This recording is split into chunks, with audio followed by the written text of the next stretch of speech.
And it's time that me, self, we stop settling for less than what we deserve and what we're capable of. Because if I continue to settle for less than what God has for me, especially once the marriage has been defiled and defaced, then the message I'm sending to myself is the same message that I received in my early life, which is that I'm not enough. So I send myself that message through my own behavior, through tolerating the dysfunction and the toxicity. And I'm basically saying to myself that you don't deserve more than this. You're not enough. So I reinforce that message. So it's not that the reality is not that I'm actually not enough, because I'm a co-heir with Christ, right? I mean, I'm God's child.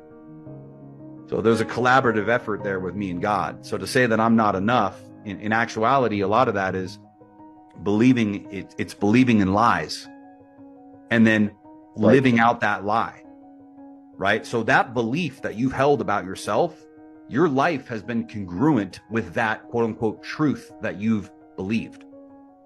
And you continue to live out this truth that you're not enough and continue to send yourself that message that you're not enough by staying in a marriage that's far below what you want and listen, that you deserve. If all you get out of this marriage is a booty call, some physical intimacy here and there, breadcrumbs, table scraps, if all you get out of the relationship is that, then can we even call it a marriage? No, you're right. You really can't. You can't. And listen, bro, your mother betrayed your father. You watched your father's reaction to that betrayal. Your brain absorbed that.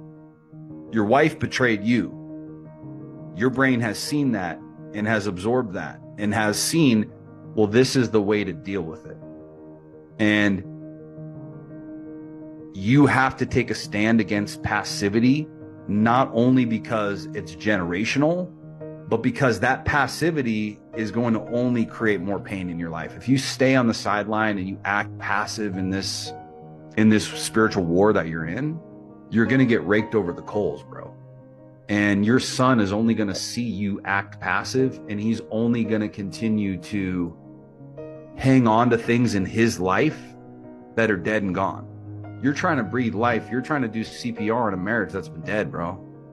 And when it's on a ventilator and somebody says, hey, they're going to be a vegetable and their quality of life is going to be very poor. Do you want to have them be a vegetable, live in a home and be in a wheelchair and have to eat through a tube and never be able to smile again?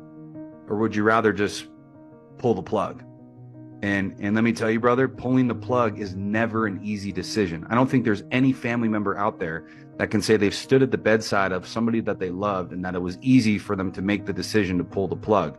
But in this world, we need people that are willing inside those emotionally charged situations to make judgment calls and make those decisions. You got to be a guy that makes the decision to pull the plug or not. So what's it going to be? My marriage is basically a vegetable, or then I'm going to give it to God.